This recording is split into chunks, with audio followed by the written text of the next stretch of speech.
धर्मनिष्ठता है। इस धर्मनिष्ठता का पहला सूत्र है धीरज। वही धीरज का होना हमारे जीवन में, धर्म केवल इसको इस तरीके से मत लेंगे। जरा विचार कीजिए, यादोहने, ये श्रीमद् भागवत जी का एक एक श्लोक, एक एक जो है मंत्र, एक एक शब्द, उस एक एक शब्द का एक एक अक्षर, एक एक अक्षर का एक एक वर्ण, व्यंजन आदि पर अगर हम लोग थोड़ा शोध करें तो हमारा जीवन कम पड़ता है साहब, कम पड़ता है। जिस श्रीमद् भागवत जी को हम और आप लोग 7 दिन में जो है इतिश्री कर देते हैं। राजा परीक्षित, एक व्यक्ति ने मुझसे बड़े बहुत सारे प्रश्न आते हैं। एक बार एक चिंतन यह भी आया कि साहब राजा परीक्षित को उस समय मोक्ष मिल गया, आज के समय में मोक्ष क्यों नहीं मिलता है? आज के समय में हमको लेने के लिए भगवान, क्योंकि जरा विचार कीजिए राजा परीक्षित कौन है? ये भगवत कृपा भी ऐसे ही नहीं होती है। जो लोग ये कहते हैं ना, भगवत कृपा को प्राप्त करने के लिए पहले आपके ऊपर भगवान उस कृपा की जो व्यवस्थाएं हैं, उन व्यवस्थाओं का होना परम आवश्यक है, परम आवश्यक है। भगवत कृपा परीक्षित के ऊपर क्यों हुई? परीक्षित किसका पुत्र है? जरा विचार करिए। परीक्षित है अभिमन्यु, और यही अभिमन्यु किसका पुत्र है? अभिमन्यु पुत्र है अर्जुन का। किसका पुत्र है? अभिमन्यु पुत्र है किसका? अभिमन्यु पुत्र है अर्जुन का। और अर्जुन किसके सखा है? अर्जुन सखा है कृष्ण के। डीएनए, डीएनए चलता चला, ऐसे ही नहीं कृपा प्राप्त होती है। व्यक्ति अगर किसी उच्च पद पर प्राप्त हुआ है तो कहीं ना कहीं उसके प्रारब्ध में वह उस पद की प्राप्ति कहीं ना कहीं होगी, नहीं तो हर व्यक्ति उस पद को प्राप्त नहीं हो जाए। जरा विचार करिए, वह जो परीक्षित के जीवन में जरा विचार करें, क्योंकि परीक्षित को तो मुक्त होना था। क्यों होना था? क्योंकि जिसने गर्भ में ही भगवान का दर्शन कर लिया हो, जिसकी रक्षा गर्भ में स्वयं भगवान ने की हो, उसको कहां काल मार सकता है? कौन सी मृत्यु मार सकती है? कौन सा जो है यमराज आकर के उसके प्राणों का हरण कर सकता है? साहब कौन कर सकता है? जिसने गर्भ में भगवान का दर्शन किया। जरा विचार करिए। तो यह है जो सुखदेव जी महाराज आए हैं। सुखदेव जी महाराज तो वहां केवल अगर आए हैं तो एक प्रकार से श्रीमद् भागवत का विस्तार करने के लिए पधारे हैं, श्रीमद् भागवत का प्रसार करने के लिए आए हैं। वहां राजा परीक्षित को तो मोक्ष मिलना ही मिलना था। अब वो उसमें माध्यम कौन होता है? उसमें माध्यम बने सुखदेव जी महाराज। विचार करें, जैसे भगवान श्री कृष्ण ने अर्जुन के लिए कह दिया कि अर्जुन को कह दिया कि अर्जुन तो हताश होकर बैठ गया।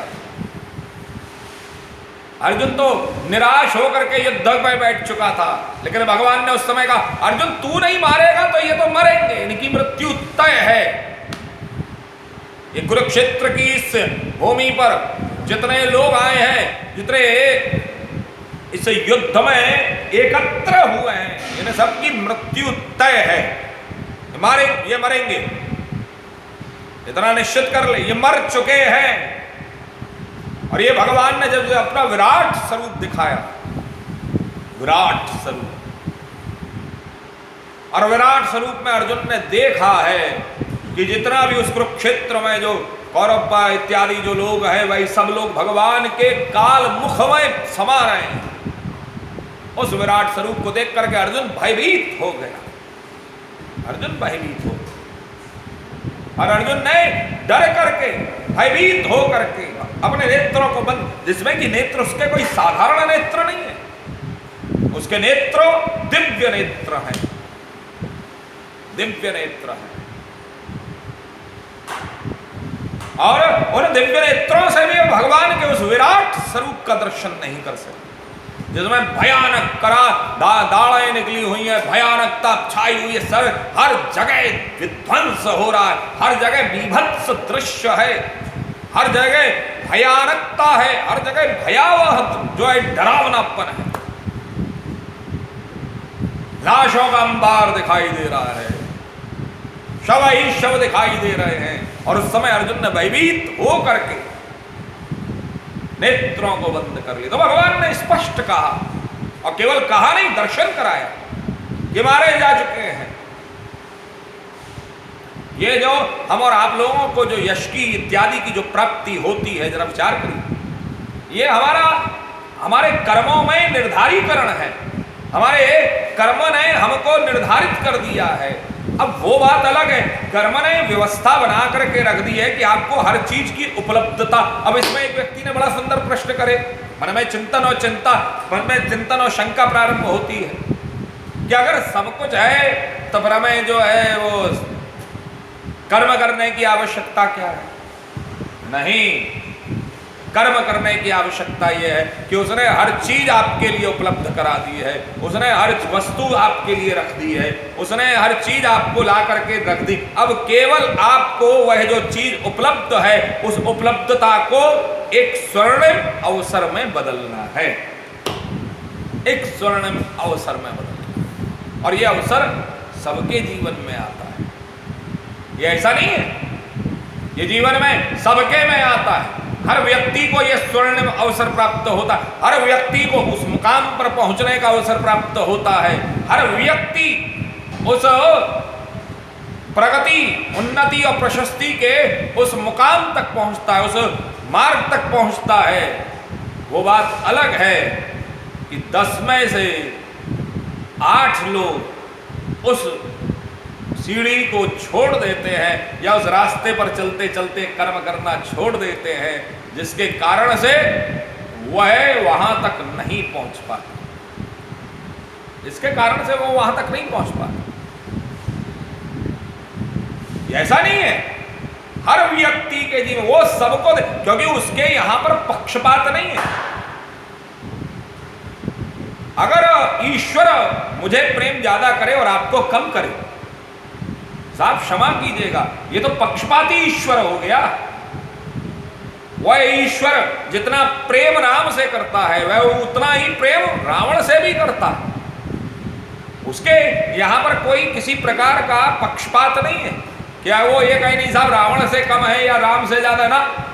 राम ने अपने कर्मों के माध्यम से उस ईश्वर के प्रेम को हासिल कर लिया है, जो है अपना बना लिया, और रावण ने अपने कर्मों के माध्यम से जो उसका प्रेम था वह उसको समाप्त कर दिया। कर्म प्रधान है, हमारे कर्म ही हमारी व्यवस्थाओं को निर्धारित करते हैं।